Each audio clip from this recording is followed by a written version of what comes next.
Hello আমার ভালোবাসার বন্ধুরা, কেমন আছো তোমরা? আশা করি ভালোই আছো। তোমাদের জন্য নিয়ে এলাম আরও একটি মজাদার ভিডিও। আজকের গল্পটি শুনলে তোমাদের অনেক ভালো লাগবে, তাই গল্পটি শোনার আগে অবশ্যই হেডফোন ব্যবহার করো। চলুন মূল গল্পে যাওয়া যাক। ছোটবেলা থেকেই আমার মা যেমন আমাকে খুব আদর করে ভালোবাসে, ঠিক তেমনি অল্প বয়স থেকেই আমিও মাকে খুব পছন্দ করি ও ভালোবাসি। আস্তে আস্তে আমি বয়সে ও গড়নে যত বড় হতে থাকি, আমার মাও আমাকে তত বেশি ভালোবাসা দিতে থাকে। প্রতিনিয়ত আমার প্রতি মায়ের ভালোবাসার পরিমাণটা বাড়ছিল। এভাবে আমি আরও বড় হতে মায়ের প্রতি আমার ভালোবাসার পরিমাণ প্রচণ্ডভাবে বাড়ে। আমি ছিলাম বাবা মার একমাত্র সন্তান। কলকাতার থেকে একটু দূরে গ্রাম এলাকায় আমাদের দরিদ্র সংসার। বাবা স্থানীয় একটি বেসরকারি অফিসে ছোটখাট কেরানির চাকরি করে তার স্বল্প আয় সংসার চলে। মা গৃহিণী। আমি বাসায় থেকে স্থানীয় কলেজে ডিগ্রি পড়েছি।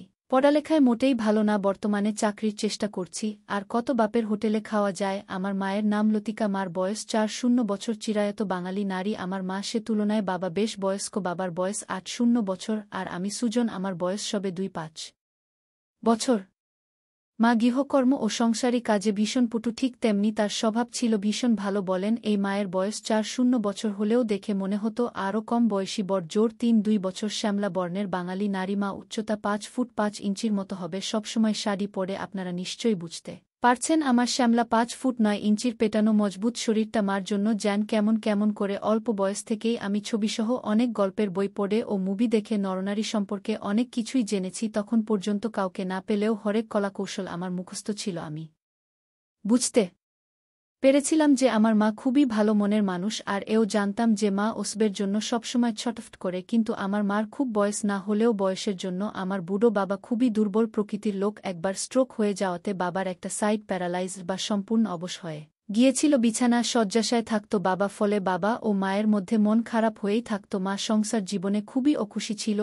ছাড়া মায়ের সাথে বাবার বয়সের পার্থক্য ছিল অনেক। অতীতেও বাবা ঠিকমতো মাকে সুখী করতে পারেনি। আমার জন্মের পর মা আমার একটা ছোট বোন চেয়েছিল। এ নিয়ে মায়ের সাথে বাবার প্রায়ই তুমুল ঝগড়া হতো মায়ের মতো। আমিও কিন্তু মনে মনে সবসময় চাইতাম যে আমার একটা বোন হোক, ঘরটা ভরা থাকবে আরও। কিন্তু আমি বড় হয়ে ওঠায় মায়ের হয়তো ইচ্ছাটাই ভাটা পড়েছিল। যাই হোক, বাড়িতে আমাদের পাশাপাশি দুটো শোবার ঘর ছিল। এক ঘরে বাবা মা থাকত, ঠিক পাশের ঘরে আমি। একদিন পাশের ঘরে নিজ বিছানায় গল্প পড়ছিলাম। হঠাৎ শুনলাম মা বাবাকে বলছে, তোমার সাথে বিয়ে হয়ে আমার সাদা আহ্লাদ সব নষ্ট হয়ে গেল। আমার একটা মেয়ের কত শখ ছিল, স্বামী থাকতেও আমি বিধবা নারীর মতো দিন কাটাই। বাবার মৃদুস্বর, দেখো তোমাকে সুখী করার মতো শখ সমতা আমার কখনোই ছিল না। এখন এই বয়সে প্যারালাইজড হবার পর তো আরও নেই, সে তো দেখতেই পাচ্ছি। প্রতিদিন বুঝেছি তুমি আর কোনোদিনই আমার কোনো পূরণ করতে পারবে না। এত চিন্তা করো না বউ, একটা না একটা ব্যবস্থা হবেই। তুমি দেখো তোমার বয়সটা আমাদের ছেলে সুজনের মতো হলেও হতো। এভাবেই দিন কেটে যাচ্ছিল। স্ট্রোক হওয়াতে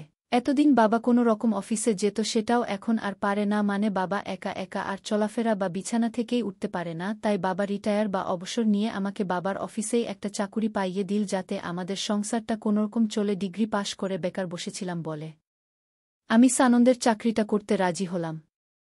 বাসার খুব কাছেই অফিস, বেতনও নেহাত মন্দ না। এরপর থেকে আমি রোজ ১-০৪টা অফিস যেতে শুরু করলাম। বাড়িতে প্যারালাইসিস, বাবা বিছানায় শুয়ে থাকে আর মা আমার মন খারাপ করে সারাদিন ঘরের সব কাজ করে। বাবা বিছানা নিতে আমি অবশ্য আজকাল মাকে আগের চাইতেও আরও বেশি দেখাশোনা করতে লাগলাম, আর আমার মাও আমাকে আগের থেকে আরও বেশি ভালোবাসতে লাগল। প্রায় সেই সন্ধ্যায় অফিস থেকে ফিরে জলখাবার রেডি রাখত। মাঝে মাঝেই আমাকে অনেক স্নেহের কথা বলত। আজ সন্ধ্যাজও সেভাবে বলতে লাগল, তোর যদি একটা বোন থাকত তাহলে খুব ভালো হতো, তাই না?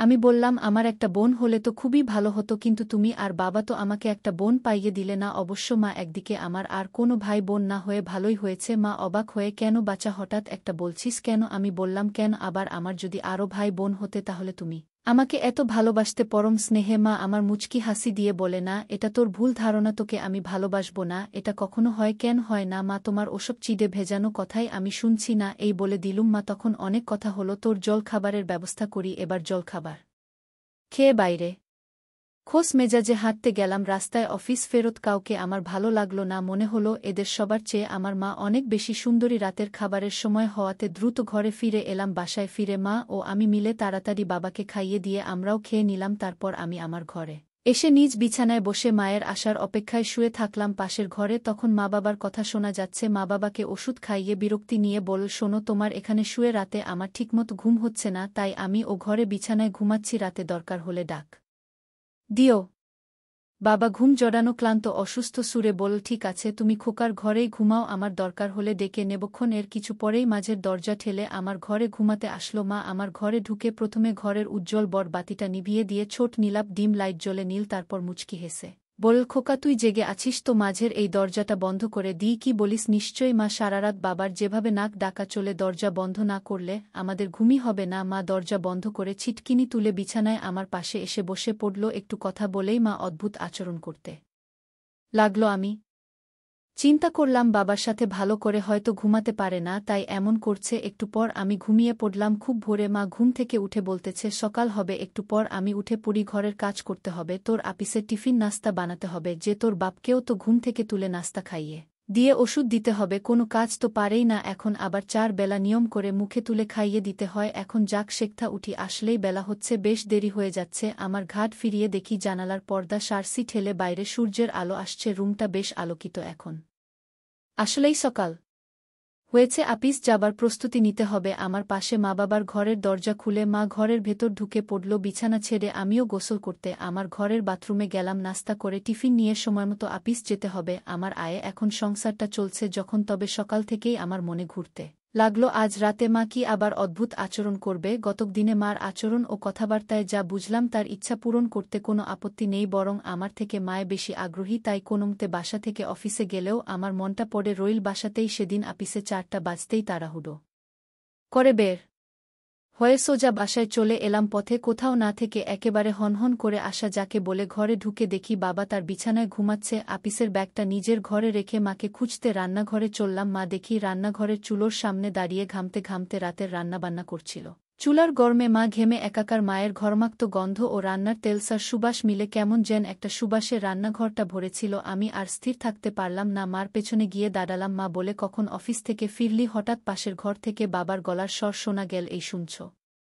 বাতের ব্যথাটা আবার বট বেড়েছে গো। বলছি কি, এখন একটু মলমটা নিয়ে আসবে? আমি মাকে সান্ত্বনা দিয়ে বললাম, বাবার সাথে রাগ করো না মা, তোমার কষ্ট ভুলিয়ে দিতে আমি তো আছি। একথা শুনে মা মুখে হাসি টেনে বাবার ঘরের দিকে যেতে যেতে বলে, যা এখন আর বকিস না, এখন জল খাবার খেয়ে বাইরে হেঁটে আয়। বরং আমি এই ফাঁকে ঘরের সব কাজ সেরে নেই। মার কথামত জল খাবার খেয়ে বাইরে হাঁটতে গেলাম ফুরফুরে মেজাজে। রাতের ঠান্ডা বাতাসে হাঁটতে হাঁটতে ভাবছিলাম, মার চোখমুখ সব বলছে, আমাকে কি বলতে চায় ভাবতেই খুব খুশি হচ্ছিলাম। রাতে বাসায় ফিরে রোজকার মতো মার হাতের মজার রান্না, মুরগির ঝোল, ভাত, বেগুন ভাজা খেয়ে নিজের ঘরের বিছানায় বসে মার জন্য অপেক্ষা করতে লাগলাম। মা ওদিকে নিজে খেয়ে বাবাকে খাই যে ঘুম পাড়িয়ে আসছে। ঠিক এমন সময় সেদিনের মতো সমস্ত কাজ সেরে মা আমার ঘরে ঢুকল। লাইটের আলো দেখলাম মার পরনে সেই সন্ধ্যার কালো শাড়ি, ঘরে ফ্যান চলছিল ও রান্নাঘরের ব্যবসা গরমটা নেই। গত রাতের সাথে পার্থক্য হলো, আজ মা তার চুলগুলো খোপা না বেঁধে ছেড়ে রেখেছে। একরাশ এলো চুল সয়তনে চিরুনি চালিয়ে আঁচড়ে পরিপাটি হয়ে এসেছে। মা মুখে গ্লায় হালকা স্নো মেখেছিল মা, যার মিষ্টি সুবাস বিছানা থেকে আমি দিব্যি টের পাচ্ছিলাম। মা আমার ঘরে এসেই বাবার ঘর ও আমার ঘরের মাঝের দরজাটা আটকে দিয়ে ঘরের লাইট নিভিয়ে নিলাম। ডিম লাইট বেলে আমার বিছানা এর কাছে দাঁড়ায়। মা হাসি দিয়ে বলে, তোর বাবাকে আজ একটা ঘুমের ওষুধ খাইয়ে দিয়েছি, যাতে ডাকাডাকি করে আমাদের জ্বালাতন না করে। আমি হাসতে হাসতে বলি, খুবই ভালো করেছ মা, সারারাত নিশ্চিন্তে ঘুমাতে পারবো। খুবই বুদ্ধিমানের মতো কাজ করেছ মা। মা হয়ে যদি তোর ভালোবাসায় না পাই, তবে এই সংসার করে কি লাভ আমার বল? তুমি আর কখনো চিন্তা করো না, তোমার সব দায়িত্ব পূরণ করা তোমার একমাত্র ছেলের দায়িত্ব। আমার মাকে বাকি জীবনটা ভালোবেসে পার করে দিলেই আমার সন্তান জন্ম সার্থক। এরপর মায়ের ইচ্ছা পূরণ করে মার সব দায়িত্ব নিয়ে নিলাম। বন্ধুরা, আজকের মতো এখানেই শেষ করলাম, দেখা হবে পরের ভিডিওতে। সবাই ভালো থাকুন, ধন্যবাদ।